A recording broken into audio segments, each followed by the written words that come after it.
평양 남방 50km, 황해북도 개풍군 지하 작전 통제실. 2시간 30분 후 서울 강남 일대에 240mm 방사포 집중 사격을 개시하라오. 김정은의 목소리가 지하 벙커의 차가운 공기를 갈랐습니다. 스크린에 떠있는 붉은 좌표들이 선명했어요. 강남역, 코엑스, 롯데타워, 여의도 국회의사당. 화면 하단에 차가운 숫자가 떴습니다. 예상 사망자 수 15만 명. 심장이 멎는 줄 알았어요. 저는 조선인민군 포병지휘국 작전참모총장 리철수입니다. 35년간 서울을 겨누며 살았지만 오늘 아침 처음으로 깨달았습니다. 이 인간 정말 미쳤구나. 사령관 동무, 발사 준비 상황 보고하시오. 제 이름을 불렀습니다. 일어서는데 다리가 떨렸어요. 예, 원수님. 240mm 방사포 200문 발사 준비 70% 완료했습니다. 목소리가 갈라지지 않게 하려고 안간힘을 썼어요. 김정은이 스크린을 가리켰습니다. 서울 시내 실시간 CCTV 영상이었어요. 새벽인데도 24시간 편의점에는 사람들이 있었습니다. 택시가 지나가고 청소차가 거리를 닦고 있었어요. 발사 시간은 오전 7시 정각이다. 출근 시간대를 노린다. 그가 웃었어요. 광기 어린 웃음이었습니다. 지하철이 가장 붐빌 때 말이야. 효과가 극대화되지. 회의실이 얼어붙었습니다. 30명의 고위 군간부들이 모여 있었지만 아무도 입을 열지 못했어요. 스크린이 바뀌었어요. 시뮬레이션 영상이 시작됐습니다. 제가 직접 만든 모델이었어요. 강남역 사거리에 수십 발의 탄두가 떨어집니다. 유리 외벽이 산산조각 나고 버스와 승용차가 날아가고 사람들이 하얀 섬광 속에서 사라져갑니다. 구역질이 나왔습니다. 김정은이 제 쪽을 돌아봤어요. 리철수 대장, 잘 만들었어. 정말 예술이야. 김여정이 옆에서 박수를 쳤습니다. 오빠, 드디어 해내는 거예요. 70년 굴욕을 갚는 거예요. 미친 남매였어요. 둘 다 완전히 미쳐 있었습니다. 회의가 끝나고 복도로 나왔을 때 비틀거렸습니다. 화장실로 뛰어들어가 변기를 붙잡고 토했어요. 위에까지 다 쏟아냈습니다. 거울을 봤어요. 창백한 남자가 저를 보고 있었습니다. 제 주머니에는 3년 전 판문점에서 받은 명함이 들어 있었어요. 대한민국 합동참모본부 한라인. 그때는 절대 쓸 일 없을 거다라고 생각했는데 시계를 봤습니다. 새벽 4시 45분. 2시간 15분 남았어요. 2시간 15분 후 서울 1천만 명 중 15만 명이 죽습니다. 출근하는 직장인들, 등교하는 학생들, 새벽 운동 나온 노인들. 그리고 그 다음엔 보복이 시작되겠죠. 평양도 불바다가 될 겁니다. 손이 떨렸습니다. 명함을 꺼냈어요. 지금부터 들려드릴 이야기는 김정은이 진짜 서울을 향해 방사포를 쏘려 할 때 대한민국 특수부대 UDT가 우리 모두의 생명을 구한 이야기입니다. 본격적인 이야기 시작 전 구독과 좋아요를 눌러주시면 자유를 찾아온 이들에게 큰 힘이 됩니다. 2025년 11월 어느 날 오후 3시 평양 노동당사 지하 50m 특별회의실이었습니다. 저는 조선인민군 포병지휘국 작전참모총장 리철수입니다. 35년간 서울을 겨누며 살아온 사람이지만 그날 제가 목격한 것은 전쟁의 비장함이 아니라 벌거벗은 공포였습니다. 김정은이 직접 소집한 긴급 안보회의였어요. 회의실 중앙 대형 스크린에 CNN 생중계가 떠 있었습니다. 속보. 베네수엘라 마두로 대통령 체포. 카라카스 대통령궁 앞 장면이었어요. 미군 특수부대원들이 니콜라스 마두로를 끌고 나오고 있었습니다. 속옷 차림이었어요. 팔이 뒤로 꺾여 있었고 얼굴은 피투성이었습니다. 김정은은 소파에 깊숙이 파묻힌 채 화면을 응시하고 있었어요. 손에 든 담배가 떨리고 있었습니다. 3번이나 입에 가져가려다 떨어뜨렸어요. 저게 말이 되나? 혼잣말처럼 중얼거렸지만 목소리는 갈라져 있었습니다. 마두로는 6개월 전 평양을 방문했던 사람이었어요. 김정은과 포옹하고 함께 술을 마시고 반미 동맹을 외치던 그 사람이 지금 저렇게 끌려가고 있었습니다. 갑자기 김정은이 테이블을 주먹으로 내리쳤습니다. 쾅! 저 개자식들이. 목소리가 떨리고 있었어요. 분노가 아니었습니다. 공포였어요. 경호원들은, 군대는 다 어디 갔어? 아무도 대답하지 못했습니다. 화면 속마두로 주변에는 그를 지키는 군인이 단 한 명도 보이지 않았으니까요. 김정은이 담배를 입에 물려고 했지만 손이 너무 떨려서 또 떨어뜨렸어요. 옆에 있던 김여정이 라이터를 들어 불을 붙여줬습니다. 오빠, 진정하세요. 진정을 어떻게 해? 김정은이 담배를 깊게 빨아들였어요. 연기를 내뿜으며 회의실을 돌아봤습니다. 우리가 다음이야. 다들 알지? 회의실이 얼어붙었어요. 30명의 고위 간부들이 숨을 죽이고 있었습니다. 마두로가 뭐가 부족했어? 군대도 있었고, 석유도 있었고, 러시아 지원도 있었어. 하지만 저 꼴이야. 그가 다시 화면을 봤어요. 마두로가 헬기에 실려가는 장면이었습니다. 핵이 없었어. 그게 문제야. 김정은이 우리를 향해 손가락을 가리켰습니다. 손가락 끝이 떨리고 있었어요. 우리는 다르다. 우리는 핵이 있어. 하지만 그가 말을 멈췄어요. 얼굴이 창백해졌습니다. 하지만 놈들이 정말 미쳤다면, 핵도 상관없다면, 그날 회의는 3시간 동안 계속됐습니다. 김정은은 계속 담배를 피웠어요. 제 떨이가 꽁초로 가득 찼습니다. 저는 35년 군 생활에서 그런 김정은을 본 적이 없었어요. 냉철한 지도자가 아니라 몰린 짐승 같았습니다. 2025년 12월 5일 새벽 3시. 또다시 긴급 소집이었습니다. 도착했을 때 김정은은 이미 CNN을 보고 있었어요.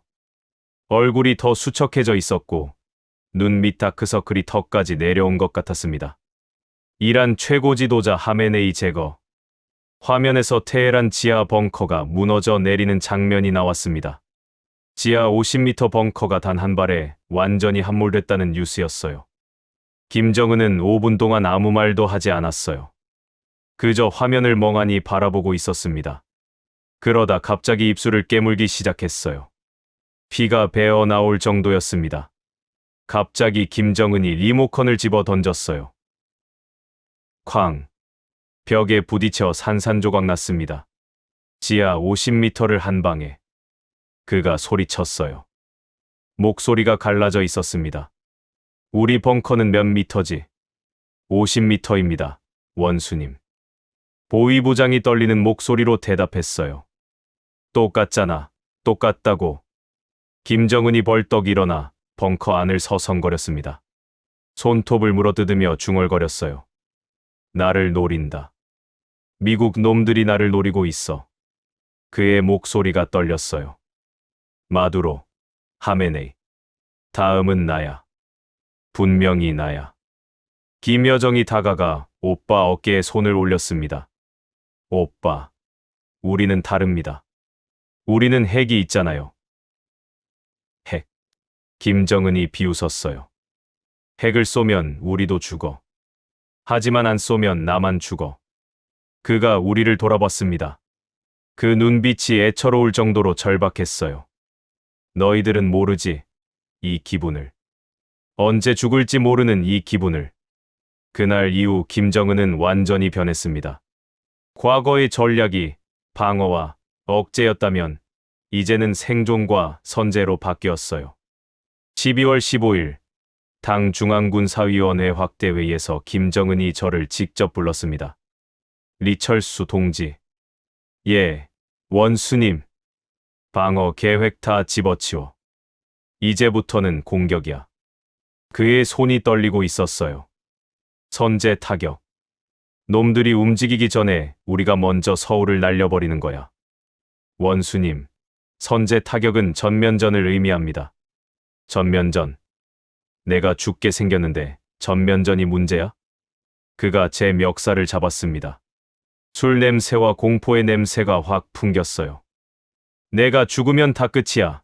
서울이고 평양이고 다 필요 없어. 같이 죽는 거야.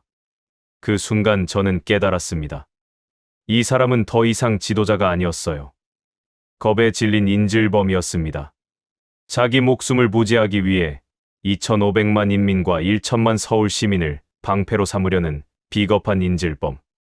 12월 20일 트럼프가 소셜미디어에 짧은 글을 올렸습니다. 더 이상 숨을 곳은 없다. 독재자들에게 경고한다. 다음 차례는 정해져 있다. 로켓맨. 김정은이 그 화면을 보며 낄낄거렸습니다. 웃음소리가 기괴했어요. 로켓맨. 그래, 보여주지. 진짜 로켓맨이 뭔지. 그는 비서실장에게 소리쳤습니다. 방사포 부대 전진 배치해 서울 사정권 안으로 다 끌어와. 35년간 저는 억제력을 만든다고 믿었습니다. 서울을 겨누는 것이 전쟁을 막는 것이라고, 조국을 지키는 것이라고 배웠어요. 하지만 마두로와 하메네이가 무너지는 걸 목격하며, 그리고 눈앞에서 발광하는 김정은을 보며 깨달았습니다. 억제력은 독재자를 지키지 못해요. 오히려 그 독재자가 공포에 질리면 억제력은 학살 무기가 되는 거였습니다. 거대한 폭풍이 몰려오고 있었어요.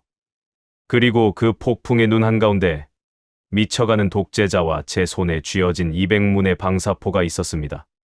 12월 말이 다가오고 있었어요. 그리고 그때부터 김정은의 광기는 더욱 구체적이고 위험한 형태로 변해갈 거였습니다. 이것이 2026년 4월의 비극으로 이어지는 서막이었습니다. 2025년 12월 31일 밤, 평양 목란관 연회장이었습니다. 샹들리에 불빛 아래 300여 명의 고위 간부들이 샴페인 잔을 들고 서 있었어요. 하지만 예년과 달리 웃음소리가 없었습니다. 모두 긴장한 표정이었어요. 김정은이 중앙 단상에 올라섰습니다. 얼굴이 술로 붉게 달아올라 있었어요. 동무들, 올해도 잘 버텼소. 그가 잔을 높이 들었습니다. 하지만 내년은 다를 거요. 내년엔 판을 뒤집을 거요. 순간 회장이 조용해졌어요. 판을 뒤집는다는 말이 이상하게 들렸습니다. 서울 불바다를 위하여. 그 순간 제 등골이 서늘해졌어요. 통상적인 조국 통일이나 강성대국 같은 구호가 아니었습니다. 너무 구체적이고 섬뜩했어요. 아무도 따라 외치지 못했습니다. 김여정만 옆에서 박수를 치며 서울 불바다를 위하여 소리쳤어요. 그제야 간부들이 어색하게 따라했지만 목소리에 힘이 없었습니다. 집에 돌아오는 차 안에서 그 말이 계속 맴돌았어요. 35년간 수없이 들어온 구호였지만 그날은 달랐습니다. 진짜로 실행할 의지가 담긴 목소리였어요. 2026년 1월 15일 새벽 6시 긴급 소집 전화가 왔습니다. 리철수 동지, 1호 동지 긴급 지시입니다. 지금 당장 작전실로. 한 달에 한두 번이던 야간 소집이 일주일에 3번으로 늘어나고 있었어요. 작전실에 도착했을 때 김정은이 이미 와 있었습니다. 눈이 충혈돼 있었고 담배 냄새가 진동했어요. 동무들, 새 프로젝트다. 스크린에 서울 지도가 떴어요. 그런데 이번엔 달랐습니다. 청와대나 국방부 같은 군사시설이 아니라 민간시설들이 표시돼 있었어요. 좌표 1점, 강남역 11번 출구. 1일 유동인구 15만 명. 좌표 2점, 코엑스몰. 1일 유동인구 12만 명. 좌표 3점, 롯데월드타워. 1일 유동인구 8만 명. 심장이 철렁했습니다. 서울 강남 민간시설 정밀 좌표를 수집하라. 백화점, 지하철역, 학교, 병원까지 전부. 원수님, 민간시설은 제네바 협약사. 옆에 있던 작전국장이 제 말을 끊었어요. 훈련용입니다. 리 총장. 심리전 훈련이에요. 김정은이 웃었습니다. 차갑게. 그래. 훈련용이지. 걱정 말고. 하지만 그 눈빛은 훈련이 아니었어요. 저는 35년간 그 눈빛을 봐왔습니다. 진짜로 죽일 작정을 한 사람의 눈이었어요. 2월 10일, 당 중앙군사위원회 확대회의에서 한 참모가 조심스럽게 의견을 냈습니다. 원수님, 민간시설 타격은 국제법 위반 소지가 있고 미국의 전면 개인 명분을 줄 수 있습니다. 그 순간 김정은이 손에 들고 있던 잿더리를 그 참모에게 던졌어요. 쾅! 유리 잿더리가 참모 이마를 정통으로 맞췄습니다. 피가 흘러내렸어요. 닥쳐, 겁쟁이 새끼. 김정은이 목청이 터져라 소리를 질렀습니다. 얼굴이 시뻘겋게 달아올라 있었어요. 적국에 민간인이 어디 있어. 전부 다 괴뢰야. 다 죽여버려야 해. 회의실은 죽음 같은 침묵에 잠겼습니다. 30명의 고위 간부들이 모여 있었지만 아무도 숨소리조차 내지 못했어요. 그의 눈빛에서 저는 돌이킬 수 없는 무언가를 봤습니다. 이건 분노가 아니었어요. 광기였습니다. 2월 25일, 함께 근무하던 작전부장 박철호가 사라졌습니다. 아침에 출근했는데 그의 책상이 텅 비어 있었어요. 개인 물품도 전부 없어졌습니다. 박 부장은 어디 갔습니까? 부관에게 물었습니다. 어젯밤 보위부에서 데려갔습니다. 반당반혁명 행위라고 합니다. 30년 직이었어요. 어제까지 함께 점심을 먹던 사람이 하루아침에 증발해버렸습니다. 혐의가 뭔지도 모른 채 빈 책상을 볼 때마다 오한이 들었어요. 충성도 이제 안전을 보장해주지 못하는구나. 3월 5일, 더 충격적인 일이 벌어졌습니다. 리철수 동지, 가족 여권을 제출하십시오. 보위부 요원 2명이 찾아왔어요. 검은 정장에 선글라스를 낀 전형적인 비밀경찰 차림이었습니다. 무슨 일입니까? 고위 간부 가족 보호 차원입니다. 전원 제출 명령입니다. 보호라는 말이 무색했어요. 이건 명백한 인질극이었습니다. 그날 저녁 대학생 딸이 울면서 전화했어요. 아버지, 보위부 사람들이 와서 여권 가져갔어요. 우리 이제 꼼짝 못하는 거예요? 걱정 마라, 유진아. 그냥 절차일 뿐이야. 거짓말이었습니다. 저도 알고 있었거든요. 고위 간부들이 함부로 움직이지 못하게 가족을 볼모로 잡은 거라는 걸. 3월 18일, 야간 긴급 소집이 더 잦아졌어요. 일주일에 4번, 5번. 모두 새벽 23시였습니다. 김정은의 모습도 점점 이상해졌어요. 얼굴이 부어 있었고 눈 밑 다크서클이 턱까지 내려온 것 같았습니다. 회의 중에도 손이 미세하게 떨렸어요.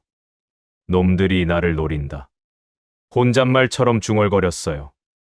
마두로처럼, 하메네이처럼 만들려고 해. 하지만 나는 다르다. 내가 먼저 친다.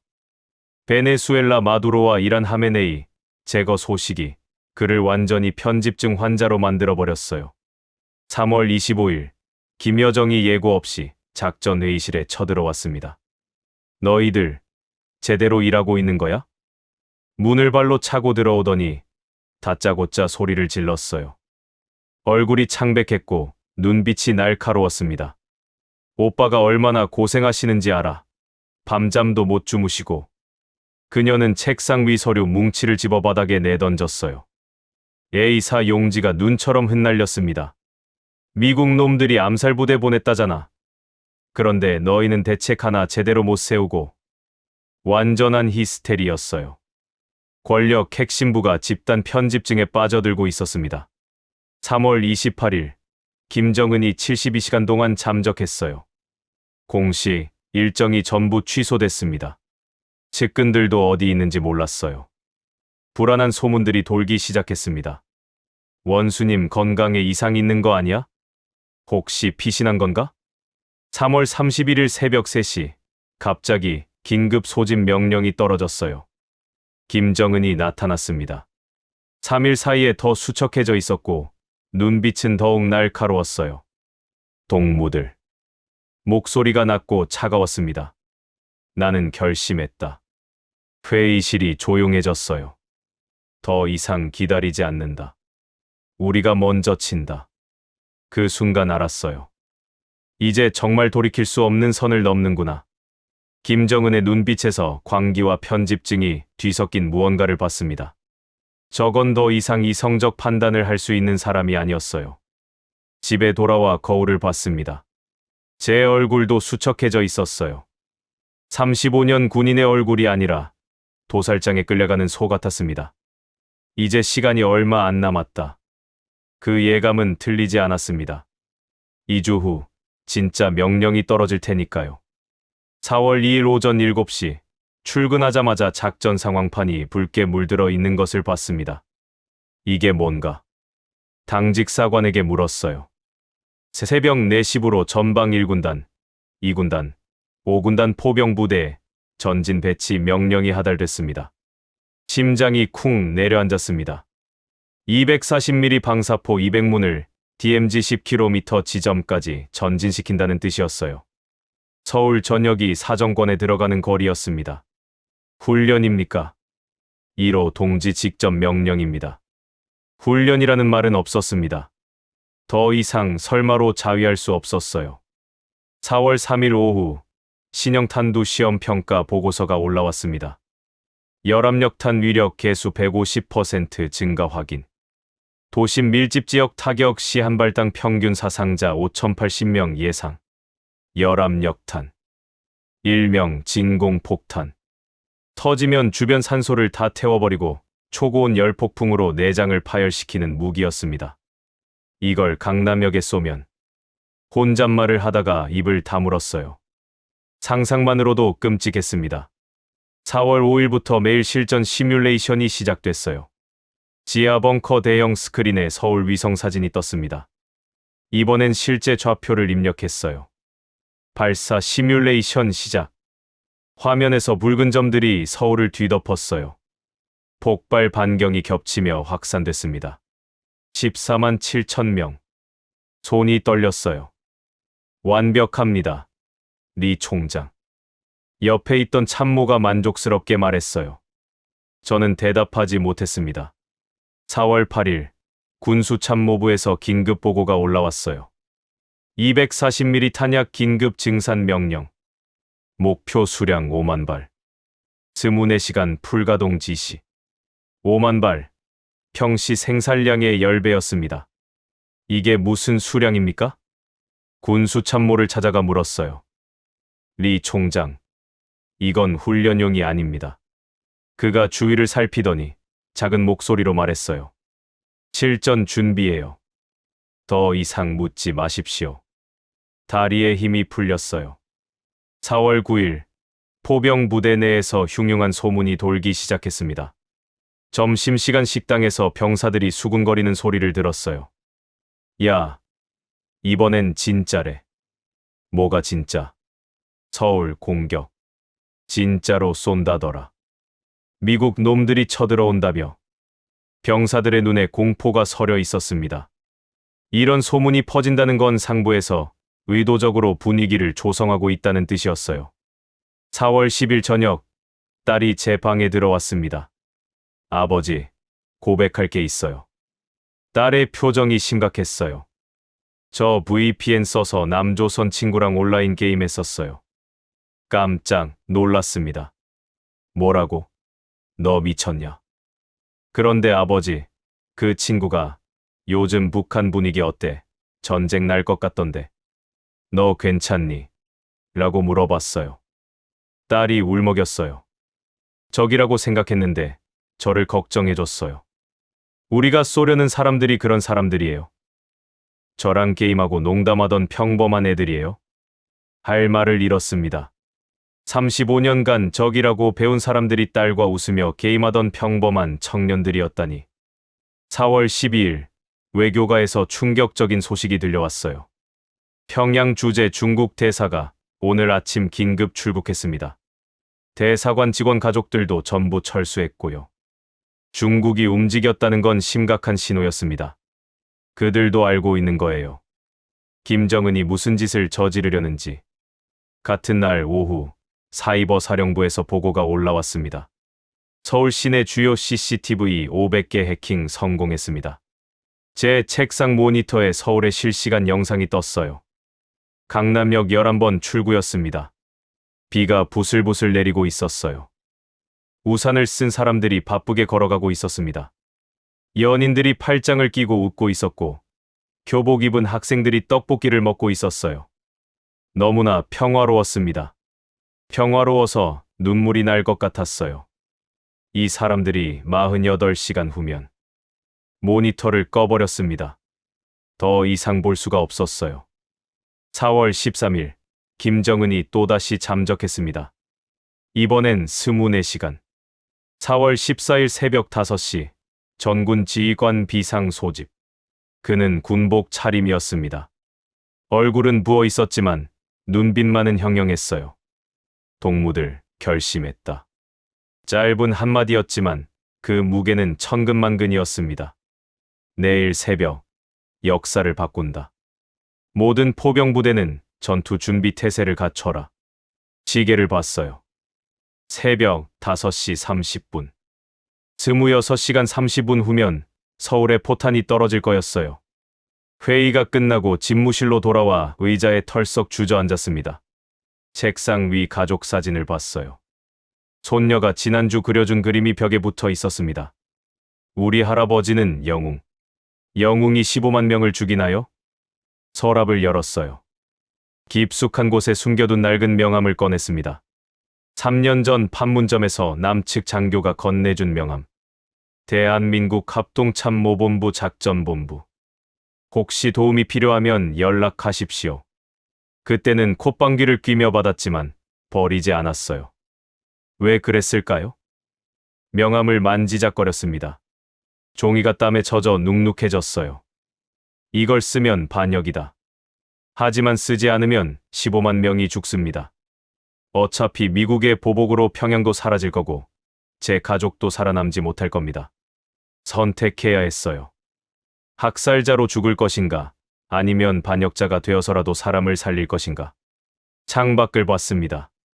평양의 해가 저물고 있었어요. 붉은 노을이 도시를 덮었습니다. 결심이 섰습니다. 내일 새벽 저는 35년 충성을 버리기로 했습니다. 아니, 진짜 충성이 무엇인지 보여주기로 했어요. 김정은이라는 독재자에 대한 충성이 아니라 인민의 생명에 대한 충성의료. 전화기를 들었습니다. 손이 떨렸지만 마음은 차분해졌어요. 26시간 남았습니다. 2026년 4월 15일 새벽 2시. 전화벨 소리에 벌떡 깼습니다. 1시간도 채 못 잤어요. 침대 옆 시계의 야광 숫자가 희미하게 빛나고 있었습니다. 리철수 동지, 1호 동지 긴급 호출입니다. 지금 당장 지하 작전 통제실로 오십시오. 수화기 넘어 목소리가 차갑고 단호했습니다. 평소와 달리 떨림이 섞여 있었어요. 옷을 급히 갈아입으며 거울을 봤습니다. 제 얼굴이 창백하게 질려 있었어요. 예감이 좋지 않았습니다. 현관을 나서자 번호판 없는 검은색 세단이 대기하고 있었어요. 운전병이 서둘러 문을 열어줬습니다. 개풍 지하 3호 지휘소입니다. 전속력으로. 차가 평양 시내를 빠져나가 북쪽 산악지대로 향했습니다. 창밖으로 가로등이 스쳐 지나갔어요. 하나 꺼질 때마다 심장이 한 번씩 뛰는 것 같았습니다. 30분을 달려 도착한 곳은 거대한 콘크리트 벙커였어요. 위장망으로 덮여 있어서 밖에서는 절대 보이지 않는 곳이었습니다. 신분 확인하겠습니다. 무장한 경비병이 라이트를 비췄어요. 얼굴 인식, 지문 인식, 망막 인식. 3단계 보안 절차를 통과하고 나서야 두꺼운 철문이 천천히 열렸습니다. 엘리베이터를 타고 지하로 내려갔어요. 귀가 먹먹해질 정도로 깊이 내려갔습니다. 지하 50m는 좋게 됐어요. 문이 열리자 차가운 공기가 얼굴을 때렸습니다. 산소가 부족한 것 같았어요. 긴 복도 양쪽에 무장 경비가 서 있었습니다. 지하 작전 통제실에는 이미 고위 간부 30여 명이 모여 있었습니다.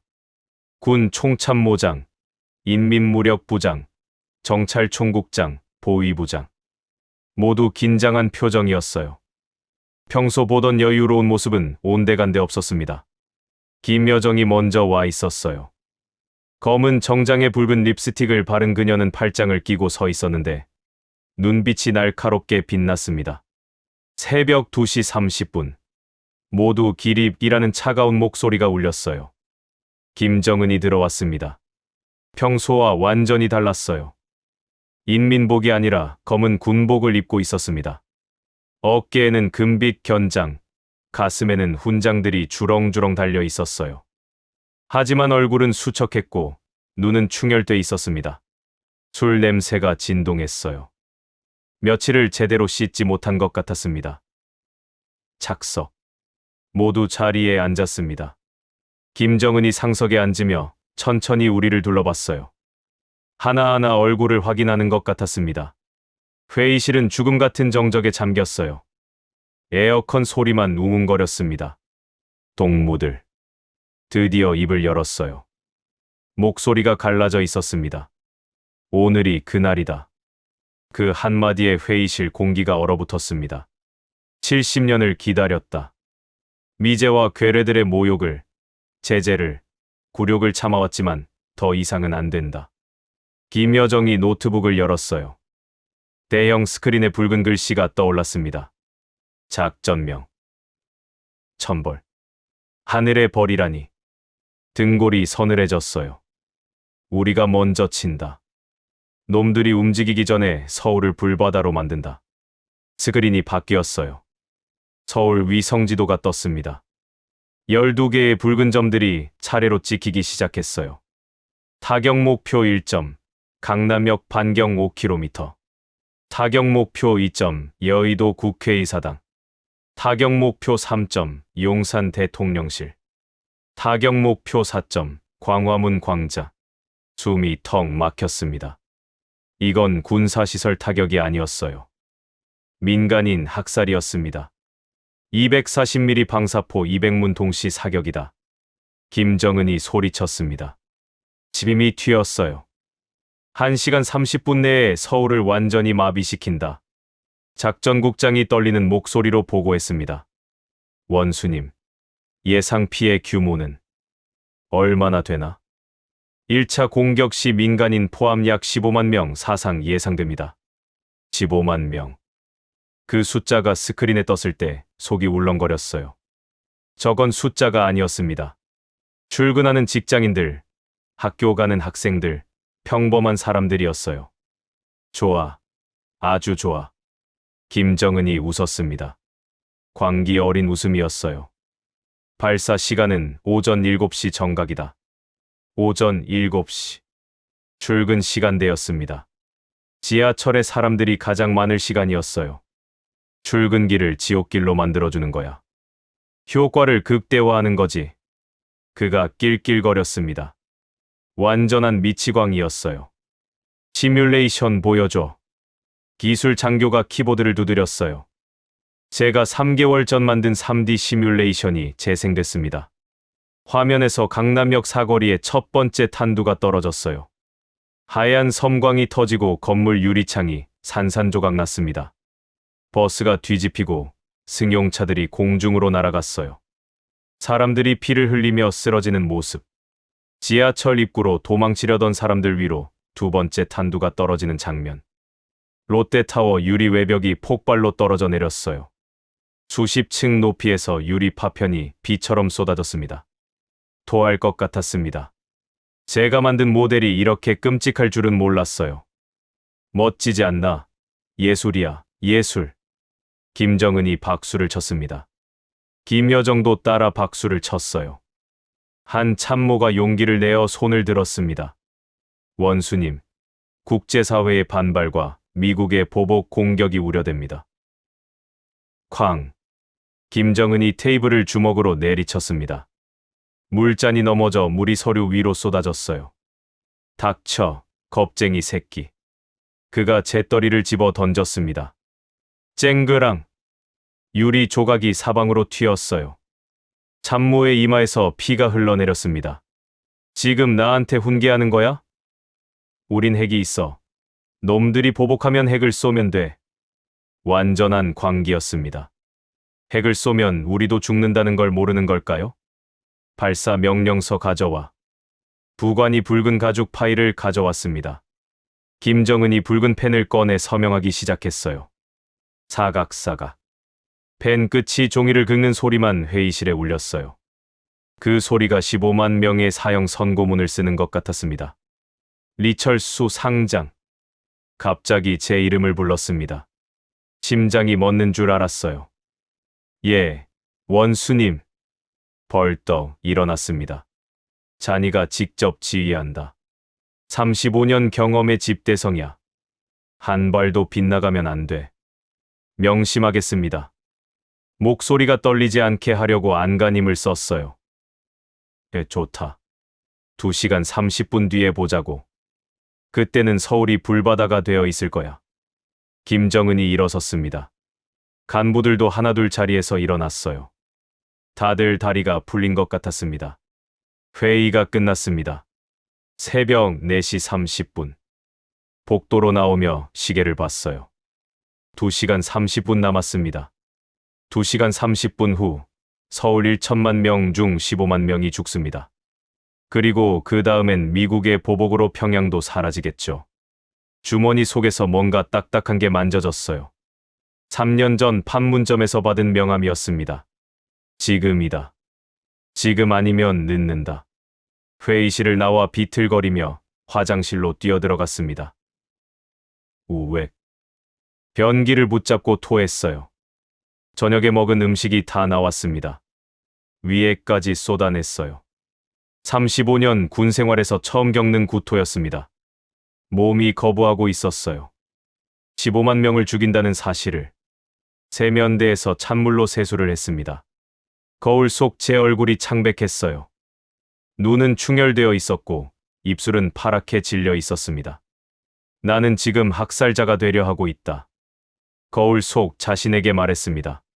군인이 아니라 살인마가 되는 거야. 휴대폰을 꺼냈어요. 배경화면 속 아들의 사진이 보였습니다. 군복을 입고 늠름하게 경례하는 모습이었어요. 아버지가 자랑스럽습니다. 입대할 때 아들이 했던 말이 비수처럼 꽂혔습니다. 아들아, 내 아버지가 지금 15만 명을 죽이려 한다. 그래도 자랑스럽니? 눈물이 핑 돌았어요. 사진을 넘겼습니다. 손녀 사진이 나왔어요. 지난주 일요일에 찍은 거였습니다. 손녀가 크레파스로 그림을 그리고 있었어요.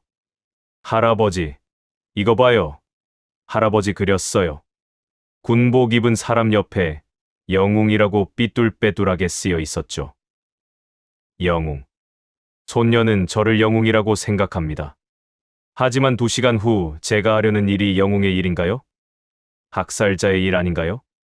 문득 10년 전 아버지 임종 장면이 떠올랐어요. 병원 침대에 누워 계신 아버지가 제 손을 잡았습니다. 손이 차갑고 거칠었어요. 철수야. 예, 아버지. 총은 나라를 지키라고 있는 거다. 알고 있습니다. 아니, 끝까지 들어라. 아버지 목소리가 떨렸어요. 총은 사람을 죽이라고 있는 게 아니야. 사람을 살리라고 있는 거다. 전쟁을 막으라고 있는 거지. 나는 6.25 때 서울을 향해 포를 쐈다. 그게 조국을 지키는 거라고 믿었어. 하지만 지금 생각하면 아버지가 눈물을 흘렸어요. 사람을 죽였어. 민간인들을. 나처럼 평범하게 살고 싶었던 사람들을. 그게 평생 가슴에 남아있다. 아버지. 철수야. 너는 나처럼 살지 마라. 명령이라고 해서 다 옳은 건 아니야.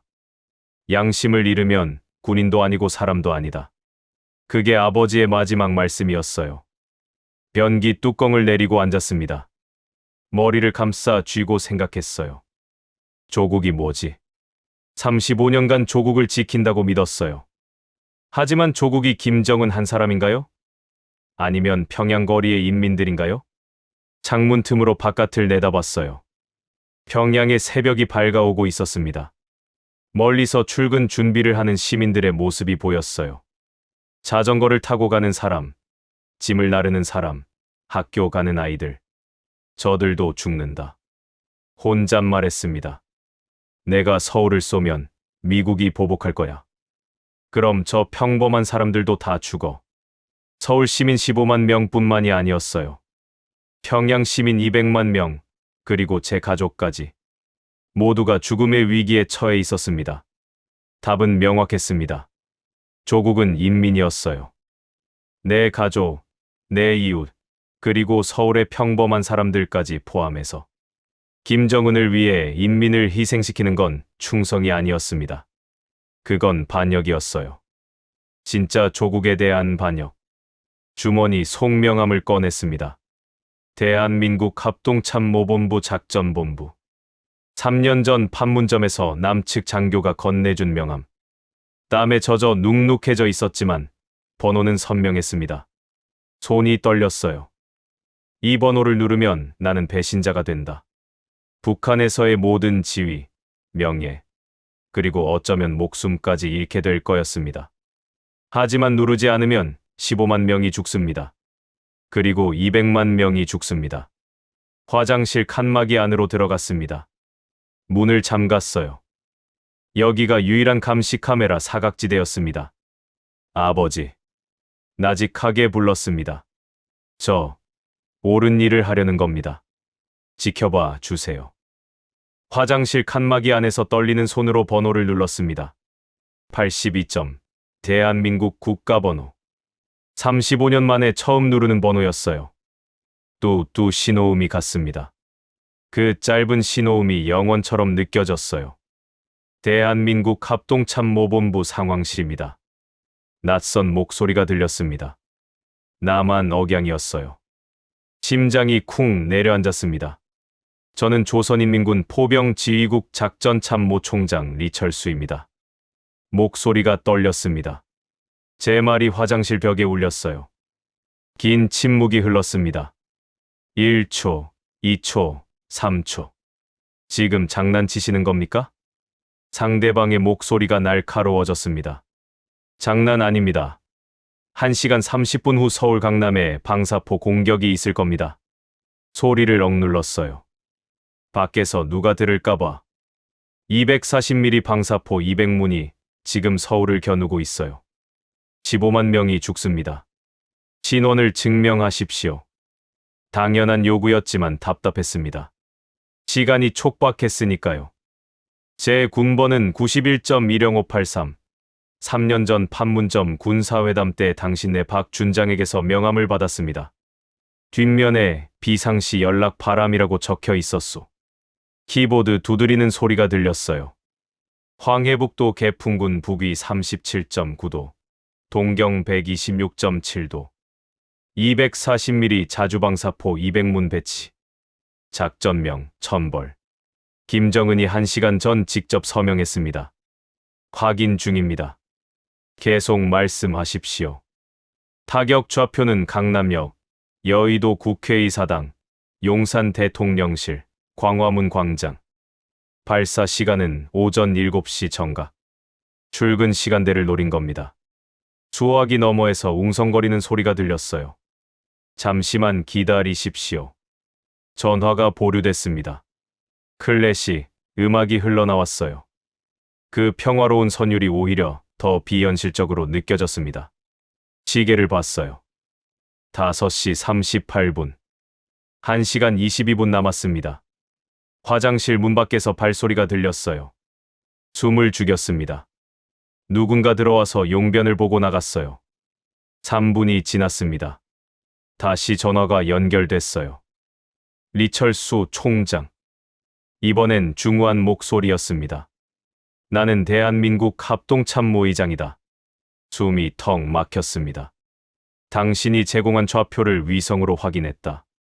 실제로 방사포 200문이 배치돼 있다. 내부 정보가 맞다. 가슴이 두근거렸어요. 하지만 왜 우리를 돕습니까? 35년 군인이 하루아침에 배신할 이유가 뭡니까? 배신이 아닙니다. 소리쳤어요. 김정은이 미쳤어요. 진짜로 쏠 겁니다. 제가 35년간 만든 억제력이 오늘은 학살 무기가 됐습니다. 목소리가 떨렸어요. 저는 어제 딸한테서 충격적인 고백을 들었습니다. VPN으로 남측 친구와 온라인 게임을 했다고요. 35년간 적이라고 배웠는데 그 적이 제 딸과 농담하며 게임하던 평범한 청년이었어요. 전쟁 나면 너 괜찮니? 라고 걱정해주는 애였습니다. 눈물이 핑 돌았어요. 그리고 제 손녀가 있습니다. 7살. 저를 영웅이라고 부릅니다. 하지만 제가 오늘 15만 명을 죽이면 그게 영웅입니까? 긴 침묵이 흘렀습니다. 잠시만 기다리십시오. 상부에 보고하겠습니다. 또다시 보류음. 이번엔 5분이나 걸렸어요. 다리가 후들거렸습니다. 리철수 총장. 완전히 다른 목소리였습니다. 차분하지만 단호한 목소리. 나는 대한민국 대통령이다. 심장이 멎는 줄 알았습니다. 카카. 저도 모르게 경어를 썼습니다. 당신의 진심을 믿겠습니다. 계속 말씀하십시오. 양쪽 다 살리고 싶습니다. 서울 시민들도, 평양 인민들도. 서울이 불바다가 되면 미국이 보복할 겁니다. 그럼 평양도 사라져요. 총 3천만 명이 죽습니다. 무엇을 도와드릴까요? 특수부대를 보내주십시오. 제가 내부에서 협조하겠습니다. 위험합니다. 발각되면. 알고 있습니다.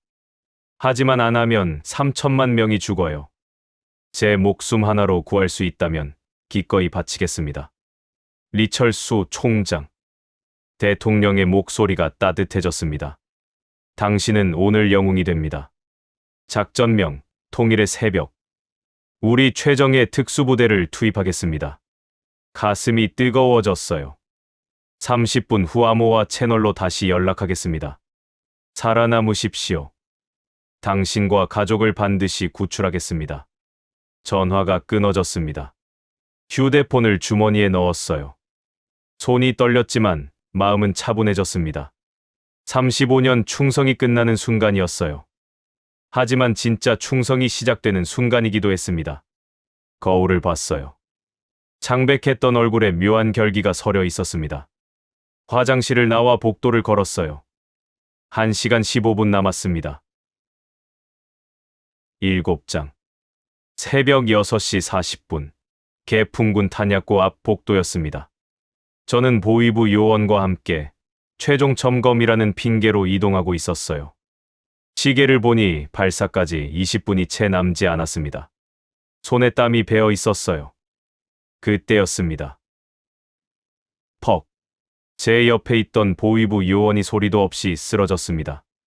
뒤통수를 정밀하게 가격당한 듯 했어요. 그 뒤에 검은 복면을 쓴 사내가 서 있었습니다. 리철수 총장님이십니까? 낯선 억양의 한국말이었습니다. 정확하고 또렷했어요. 맞습니다. 제가 대답하자 그가 마스크를 잠깐 내렸습니다. 점지만 눈빛은 날카로웠어요. 대한민국 해군 특수전전단 김중희입니다. 늦어서 죄송합니다. 그가 손을 내밀었습니다. 35년 만에 적이라고 배워온 사람과 악수했습니다.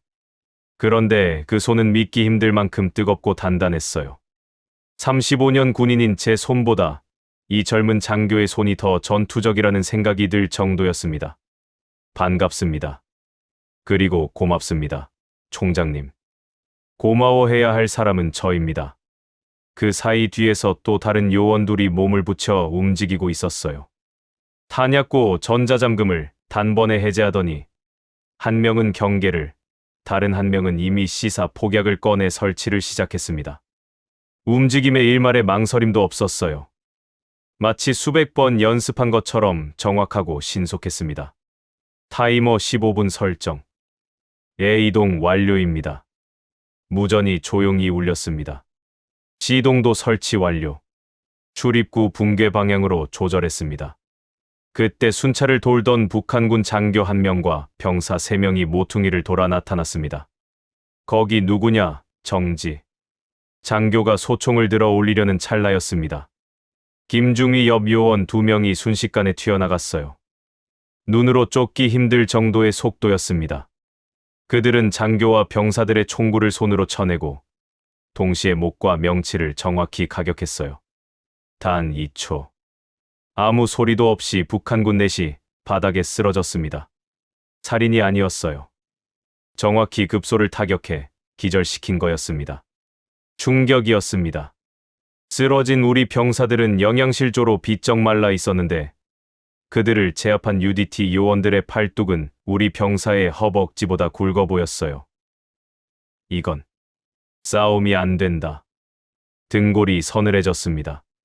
만약 전면전이 벌어진다면 우리 군대가 이런 괴물들을 상대로 얼마나 버틸 수 있을까요? 우리는 전쟁을 막으러 왔습니다. 김중위가 기절한 장교 귀에 속삭였어요. 김정은이 1시간 후 서울을 공격합니다. 15만 명이 죽고 그 다음엔 미국이 평양을 날릴 겁니다. 당신 가족도 죽습니다. 계속 이동하겠습니다. 요원들은 쓰러진 병사들을 보이지 않는 곳으로 옮기고 다시 대형을 갖췄어요. 숨소리 하나 흐트러지지 않았습니다. 비동은 제가 물었습니다. 지하라서 폭파하면 주변 병력 피해가 큽니다. 출입구만 봉쇄하겠습니다. 김중위가 단호하게 말했어요. 저희는 사람을 죽이러 온 것이 아닙니다. 그 말에 가슴이 뭉클해졌습니다. 이들은 진짜 군인이었어요. 제 가족은 이미 확보했습니다. 3번 비상구에서 대기 중입니다. 안도의 한숨이 나왔어요. 이제 발사 통제실로 가시겠습니다. 김중위가 앞장섰습니다. 지하 2층으로 내려가는 계단을 뛰어내리면서 저는 뒤를 힐끗 돌아봤어요. UDT 요원 몇 명이 경계 태세로 뒤를 덮고 있었는데 계단을 오르내리는 속도와 숨소리가 거의 일정했습니다. 60kg 완전 군장을 메고 여기까지 몇 킬로미터를 이동한 사람들이 이렇게 움직인다는 게 믿기지 않았어요. 발사 통제실 앞에 도착했습니다. 두꺼운 강철문이 굳게 잠겨 있었어요. 문을 열겠습니다. 지문 인식기에 손을 올렸어요. 비 소리와 함께 초록불이 켜졌습니다. 들어가십시오. 김중위와 요원 둘이 번개처럼 들어가 안에 있던 기술병 5명을 제압했습니다. 머리를 가격해 기절시키고 케이블로 묶는 동작이 조범처럼 정확했어요. 시스템 접속 시작합니다. 사이버전 담당 요원이 노트북을 꺼내 콘솔에 케이블을 꽂았습니다. 손가락이 피아노 치듯 키보드를 두드렸어요. 북한군 자체 OS, 붉은 별, 기반이군요. 보안 취약점이 너무 많습니다. 35년간 우리가 철통보안이라고 자랑했던 시스템이 대한민국 요원 앞에서는 종이 조각처럼 뚫리고 있었습니다. 방화벽 돌파. 바이러스 주입 중. 60%, 80%. 완료. 발사 프로토콜 연구 차단했습니다. 단 5분. 우리가 수십 년간 공들여 만든 서울 불바다 시스템이 무력화되는 데 걸린 시간이었어요. 시계를 봤습니다. 6시 55분. 김정은이 발사 버튼을 누를 5분 전에 모든 게 끝났습니다. 그때 밖에서 사이렌 소리가 울렸어요. 비상, 침입자 발생. 결국 발각되었습니다. 수십 명의 북한군 증원 병력이 몰려오는 소리가 들렸어요. 교전 준비. 김중위가 짧게 명령했습니다. 요원들이 문과 복도 요충지에 자리를 잡았어요. 사격 개시. 북한군이 AK 소총을 난사하며 달려들었습니다. 하지만 UDT 요원들은 당황하지 않았어요. 엄폐물 뒤에서 정확하게 한 발씩 끊어서 사격했습니다. 탕, 탕, 탕. 백발백중이었어요. 달려오던 북한군들이 다리나 어깨를 맞고 쓰러졌습니다. 죽이지 않고 무력화시킬 뿐이었어요. 반면 우리 병사들은 당황해서 허공에 총을 쏘거나 탄창을 갈아 끼우다 손을 떨었습니다. 훈련 부족, 영양 부족, 장비 부족이 적나라하게 드러났어요. 전쟁이 났다면 우리는 3일도 못 버텼겠구나. 참담한 심정이 들었습니다. 우리가 무적의 인민군이라고 자부했던 군대가 남조선 특수부대 앞에서는 오합지졸에 불과했어요. 퇴로 확보했습니다. 이동하시겠습니다. 김중위가 저를 보호하며 앞장섰습니다. 복도를 뛰어나왔을 때 멀리서 폭발음이 들렸어요. 쾅, 쾅. A동과 C동 탄약고가 폭발하는 소리였습니다. 생각보다 조용했어요. 설계된 대로 위로만 터져 나간 폭발이었죠. 서울을 겨누던 200문의 방사포 포탄들이 불길에 휩싸였습니다. 가족분들이 기다리고 계십니다. 3번 비상구로 향했어요. 아들과 며느리, 손녀가 UDT 요원 2명과 함께 있었습니다. 아버지, 아들이 달려왔어요. 무슨 일이십니까? 갑자기. 설명은 나중에 하겠습니다. 지금은 따라와야 합니다. 손녀를 안아 올렸어요. 작고 따뜻한 몸이었습니다. 할아버지, 무서워요. 괜찮습니다. 할아버지가 지켜드리겠습니다. 그때 뒤에서 북한군 추격조가 따라붙었어요. 잡아라, 반역자다. UDT 요원 2명이 뒤에 남아 엄호 사격을 했습니다. 수적 열세에도 불구하고 압도적인 화력과 전술로 추격조의 발을 묶어두었어요. 먼저 가십시오. 저희가 막겠습니다. 그들의 눈빛에서 자신감이 보였습니다. 이 정도는 문제없다는 그 자신감이 저를 더 놀라게 했어요. 야산을 오르는 길은 험했습니다. 53세 나이에 긴장감까지 더해져 다리가 풀릴 지경이었어요. 헉, 헉. 발이 꼬여 넘어질 뻔했습니다. 그때 옆에 있던 UDT 요원이 제 팔을 잡았어요. 비십시오. 아니, 괜찮습니다. 시간이 없습니다. 실례하겠습니다. 그 요원은 저를 가볍게 둘러엎었습니다. 80kg이 넘는 제 몸무게에 자신의 군장 30kg까지 메고도 평지처럼 산을 뛰어 올라갔어요. 이게 사람입니까? 제 아들은 손녀를 안고 뛰다 지쳐 뒤처지고 있었습니다. 그러자 다른 요원이 손녀를 받아 안았어요. 아가씨, 삼촌이랑 비행기 타러 갈까요? 한 손에는 소총을 들고 다른 손으로는 손녀를 안은 채 산을 뛰어 올랐습니다. 숨소리 하나 거칠어지지 않았어요. 착륙 지점에 도달하자 헬기 소리가 들렸습니다. 두두두두두. 대한민국 공군 HH-60 블랙호크가 저공비행으로 접근했어요. 동체 옆 거틀링건과 최첨단 센서들이 번쩍였습니다. 탑승, 빨리 탑승하십시오. 헬기가 지면에 닿기도 전에 요원들이 우리를 밀어 올렸어요. 내부는 각종 전자장비로 가득했습니다. 제가 타던 낡은 헬기와는 차원이 달랐어요. 전원 탑승 완료, 이륙합니다. 헬기가 굉음을 내며 솟아올랐습니다. 창밖으로 개풍 진지가 멀어져 갔어요. 연기가 피어오르고 있었지만 큰 피해는 없어 보였습니다. 성공했습니다, 총장님. 김중위가 웃으며 말했어요. 서울은 안전합니다. 그리고 평양도 안전할 겁니다. 고개를 끄덕였어요. 저는 그날 깨달았습니다. 대한민국 특수부대의 진짜 힘을요.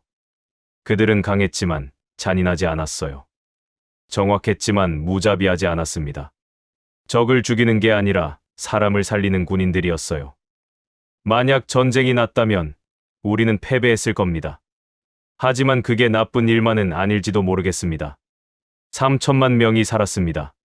서울의 아침 출근길이 평양의 평범한 하루가 계속될 수 있게 됐어요. 35년 충성을 벌인 대가로 얻은 것은 3천만 명의 생명이었습니다. 충분했어요.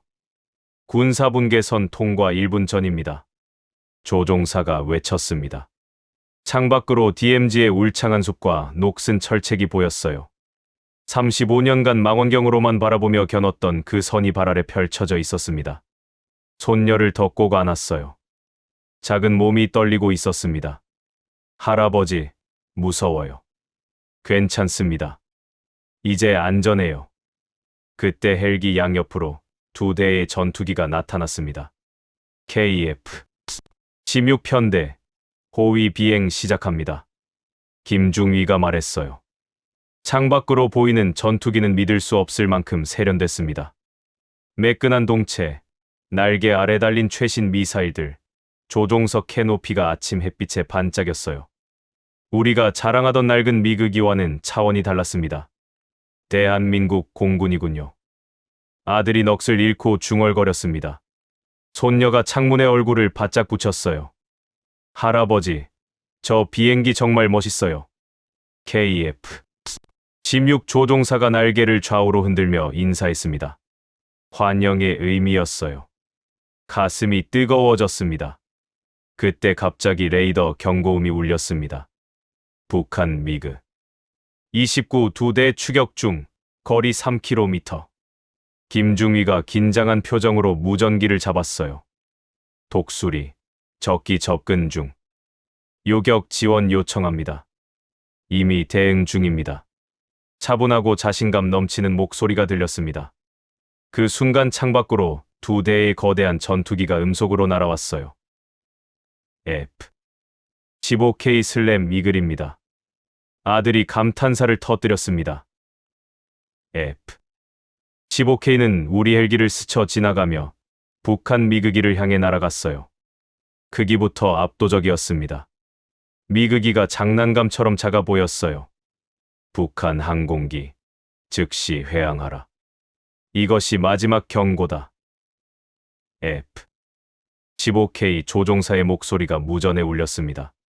차갑고 단호했어요. 북한 미그기 2대가 잠시 머뭇거리더니 급히 기술을 돌렸습니다. 감히 덤빌 생각도 못한 거였어요. 성능 차이가 너무 명백했으니까요. 이게 현실이구나. 실감했습니다.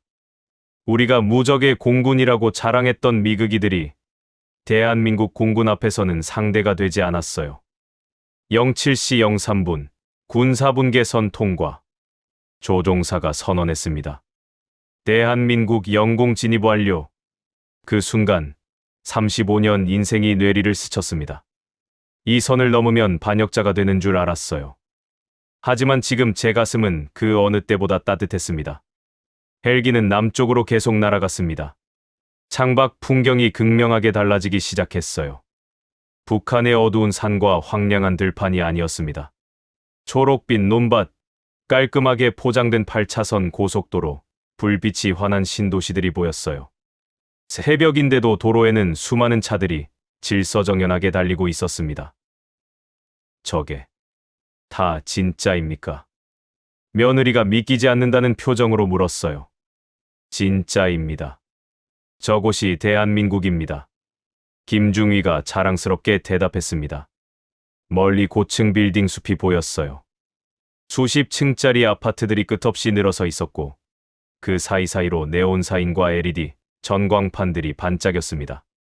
평양에서는 밤 10시면 불이 다 꺼지는데 아들이 중얼거렸습니다. 여기는 24시간 불이 켜져 있습니다. 자유로운 나라니까요. 김중위의 말에 아들이 눈시울을 붉혔어요. 07시 25분, 파주 군기지 상공에 도착했습니다. 활주로가 보였어요. 최신 전투기들이 줄지어 서 있었습니다. F 35A 스텔스 전투기, KF 20일 보람에 공격 헬기 아파치들. 모두 우리가 TV에서만 보던 최첨단 무기들이었어요. 저게 다 실전 배치된 겁니까? 제가 물었습니다. 네, 총장님. 대한민국은 이제 세계 6위 군사 강국입니다. 방어만 하는 군대가 아니라 평화를 지키는 강한 군대예요. 충격이었습니다. 우리가 괴뢰군이라고 비하했던 군대가 세계 최강급이었다니. 헬기가 착륙했어요. 프로펠러가 천천히 멈췄습니다. 문이 열리자 따뜻한 봄 공기가 밀려 들어왔어요. 북한의 차갑고 메마른 공기와는 전혀 달랐습니다. 활주로 끝에 수백 명의 사람들이 모여 있었어요. 군복을 입은 장성들, 정장을 입은 관계자들. 그리고 중앙에 한 분이 서 계셨습니다. 저분이 김중위가 말했습니다. 대한민국 대통령이십니다. 심장이 쿵 내려앉았습니다. 저는 손녀를 내려놓고 천천히 헬기에서 내렸어요. 다리가 후들거렸습니다. 35년 만에 처음 밟는 남한 땅이었으니까요. 대통령이 직접 다가오셨습니다. 50대 중반으로 보이는 단정한 인상이었어요. 눈빛은 따뜻했지만 단호함도 느껴졌습니다. 리철수 총장님, 먼 길 오시느라 정말 고생 많으셨습니다. 손을 내미셨어요. 저는 떨리는 손으로 악수를 받았습니다. 35년간 적이라고 배운 나라의 대통령과 악수하는 순간이었어요. 감사합니다. 각하. 감사는 제가 드려야죠. 총장님이 오늘 3천만 명을 구하셨습니다. 대통령의 목소리가 진심으로 가득했어요. 서울 시민 1천만 명, 수도권 2천만 명, 그리고 전쟁이 났다면 희생됐을 평양 시민들까지 모두 총장님 덕분에 살았습니다. 눈물이 핑 돌았습니다. 대통령이 제 가족에게 다가가셨어요. 이분들이 가족분들이시군요. 예, 각하. 제 아들과 며느리, 그리고 손녀입니다. 아들이 어색하게 경례를 했어요. 북한식 경례였습니다. 대통령이 웃으시며 손을 내미셨어요. 이제는 경례 대신 악수를 하시죠. 여기는 자유로운 나라니까요. 아들이 떨리는 손으로 악수를 받았습니다. 환영합니다. 대한민국에 오신 것을. 며느리도, 손녀도 대통령과 악수했어요. 손녀가 수줍게 말했습니다. 할아버지가 영웅이래요. 대통령이 무릎을 꿇고 손녀와 눈높이를 맞추셨어요. 맞아. 내 할아버지는 진짜 영웅이란다. 아주 많은 사람들을 구했거든. 손녀가 환하게 웃었습니다. 총장님, 피곤하시겠지만 잠시 기지를 둘러보시겠습니까? 영광입니다. 각하. 대통령과 함께 기지를 걸었습니다. 경납고 앞을 지나는데 F-35A 스텔스 전투기가 보였어요. 저게 5세대 스텔스 전투기입니까? 맞습니다. 레이더에 잡히지 않는 전투기죠. 우리나라가 세계에서 몇 안 되는 스텔스 전투기 보유국입니다. 자랑스러운 목소리였어요. 옆 경납고에는 KF-21 보라매가 있었습니다. 저건 우리가 독자 개발한 전투기입니다. 4.5세대 전투기로 곧 5세대로 업그레이드 될 예정이죠. 독자 개발이라고요? 네. 대한민국은 이제 전투기를 만들어 수출하는 나라입니다. 폴란드, 말레이시아 등의 수출 계약을 체결했어요. 충격이었습니다. 우리는 아직도 1960년대 소련제 미그기를 쓰고 있는데 남한은 전투기를 만들어 파는 나라였어요. 기지 식당으로 안내받았습니다. 깨끗하고 현대적인 시설이었어요. 북한 고위 간부 식당보다 훨씬 좋았습니다. 아침 식사하시겠습니까? 감사합니다. 상에 차려진 음식을 보고 놀랐어요. 흰 쌀밥, 김치찌개, 제육볶음, 된장찌개, 각종 반찬들. 북한에서는 고위 간부만 먹을 수 있는 음식들이 일반 군인 식당에 차려져 있었습니다.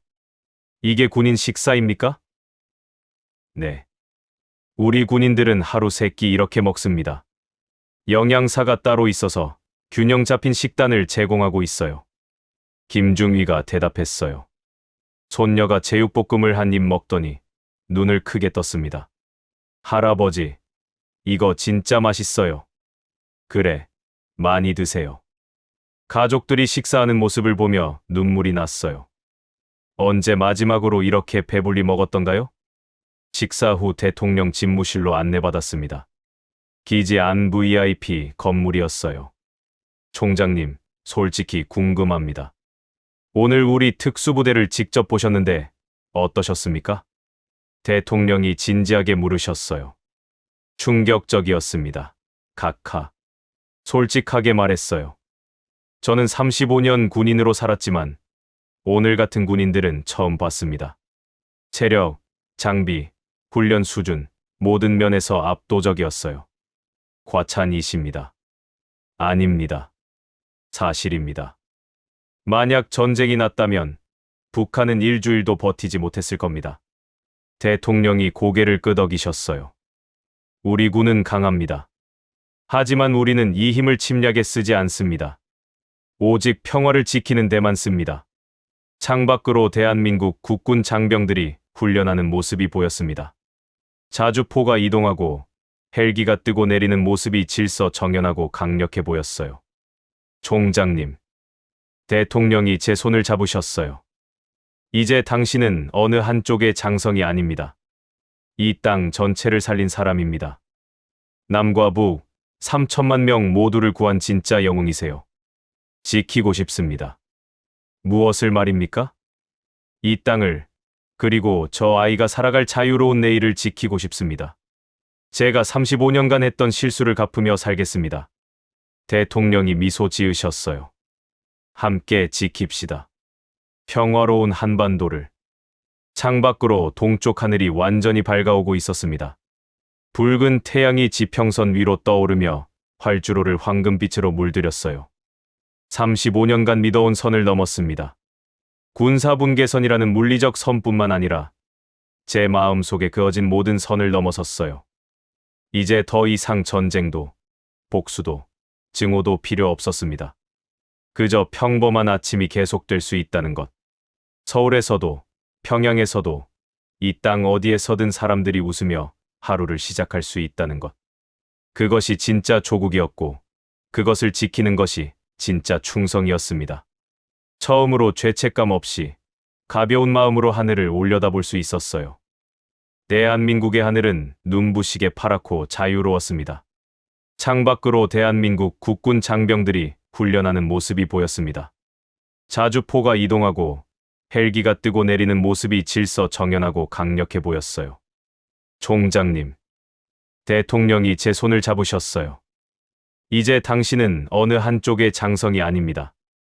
이 땅 전체를 살린 사람입니다. 남과 북 3천만 명 모두를 구한 진짜 영웅이세요. 카카, 저는 이제야 깨달았습니다. 목소리가 떨렸어요. 35년간 저는 김정은 독재 정권을 조국이라고 믿었습니다.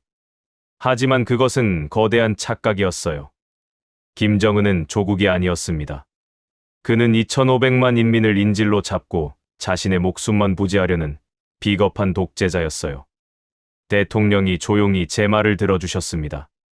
오늘 새벽, 그 미치광이는 15만 명을 학살하려 했습니다.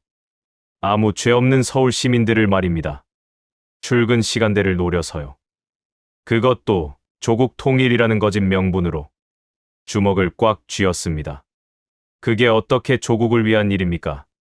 그건 광기였어요. 한 사람의 공포와 편집증 때문에 3천만 명을 죽음으로 내모는 집단 자살이었습니다. 총장님 말씀이 맞습니다. 대통령이 고개를 끄덕이셨어요. 하지만 총장님이 막아주셨잖습니까? 양심이 광기를 이긴 겁니다. 카카, 저는 오늘 대한민국을 직접 보고 충격받았습니다. 우리가 괴뢰라고 배운 이 나라가 얼마나 발전하고 자유로운지를 목격했어요. 창밖에 F-35A 스텔스 전투기를 가리켰습니다. 북한은 아직도 1960년대 소련제 무기를 쓰고 있는데 대한민국은 세계 최첨단 무기를 만들어 수출하고 있었습니다. 우리 인민은 굶주리고 있는데 여기 군인들은 하루 세 끼 풍성한 식사를 하고 있었어요. 눈물이 핑 돌았어요. 무엇보다 충격적인 건 대한민국 특수부대가 북한군을 제압하면서도 죽이지 않았다는 겁니다. 우리는 사람을 죽이러 온 게 아니다라고 말했어요. 이게 진짜 군인의 모습이었습니다. 우리는 강하지만 선량한 군대를 만들려 합니다. 대통령이 말씀하셨어요. 카카, 저는 이제 확신합니다. 김정은 독재 정권은 반드시 무너져야 합니다. 평화로운 방법으로든 내부 붕괴로든 그 거짓과 공포의 체제는 끝나야 해요. 시간이 걸리겠지만 반드시 그날이 올 겁니다. 대통령의 목소리에 확신이 담겨 있었어요. 오늘 총장님이 하신 일이 변화의 시작이 될 겁니다. 북한 내부에서도 리철수처럼 각성하는 사람들이 늘어날 거예요. 그날이 오면 저는 창밖 태극기를 바라봤습니다. 저 깃발이 평양에도, 함흥에도, 제 고향 청진에도 펄럭이겠죠. 그리고 2,500만 북한 인민들이 처음으로 진짜 자유를 맛볼 겁니다. 평화 통일입니다. 대통령이 말씀하셨어요. 전쟁이 아니라 대화로, 증오가 아니라 화해로, 분단이 아니라 통합으로 이루어지는 통일이요. 카카, 저는 그날을 꿈꿉니다. 가슴이 뜨거워졌어요. 서울역에서 기차를 타고 개성을 지나 평양으로, 그리고 제 고향 청진까지 달리는 날을요. 그 기차 안에서 남과 북의 아이들이 함께 웃으며 같은 미래를 꿈꾸는 나르려 손녀가 제 무릎에 앉아 말했습니다. 할아버지, 북쪽에도 저 같은 아이들이 있어요? 그럼 많이 있단다. 그 아이들도 자유롭게 놀 수 있을까요? 언젠가는 그렇게 될 거야. 할아버지가 약속할게. 대통령이 손녀를 보며 미소 지으셨어요. 그 약속, 우리가 함께 지켜나갑시다. 동쪽 하늘이 완전히 밝아오고 있었습니다. 붉은 태양이 지평선 위로 떠오르며 활주로를 황금빛으로 물들였어요. 35년간 믿어온 모든 거짓을 버렸습니다. 김정은이라는 독재자에 대한 맹목적 충성, 핵무기라는 허상에 대한 믿음, 증오와 분열의 이념, 그리고 진짜를 얻었습니다. 자유라는 가치, 평화라는 희망, 통일이라는 꿈. 지키고 싶습니다. 대통령에게 말씀드렸어요. 이 땅의 자유를, 그리고 저 아이가 살아갈 평화로운 내일을. 제가 35년간 했던 실수를 갚으며 평화 통일을 위해 남은 인생을 바치겠습니다. 함께 만들어 갑시다. 자유롭고 평화로운 한반도를. 대통령과 다시 한번 악수를 나눴습니다. 이번에는 떨림 없이 확신에 찬 악수였어요. 김정은 독재의 긴 겨울이 끝나고 평화 통일의 따뜻한 봄이 한반도 전역에 찾아오기를 간절히 기원합니다. 그날까지 저는 이곳 대한민국에서 자유의 소중함을 지키며 살아갈 것입니다. 더 이상 전쟁도, 복수도, 증오도 필요 없었습니다. 그저 평범한 아침이 계속될 수 있다는 것. 서울에서도, 평양에서도, 이 땅 어디에서든 사람들이 웃으며 하루를 시작할 수 있다는 것. 그것이 진짜 조국이었고, 그것을 지키는 것이 진짜 충성이었습니다. 35년간 믿어온 선을 넘는 순간이었습니다. 그리고 처음으로 죄책감 없이 가벼운 마음으로 하늘을 올려다볼 수 있었어요. 대한민국의 하늘은 눈부시게 파랗고 자유로웠습니다. 언젠가 한반도 전체가 이 자유로운 하늘 아래 하나가 될 그날을 꿈꾸며 저는 새로운 인생을 시작했습니다. 평화 통일. 그것이 3천만 명을 구한 제가 이제 품는 마지막이자 영원한 꿈이었습니다.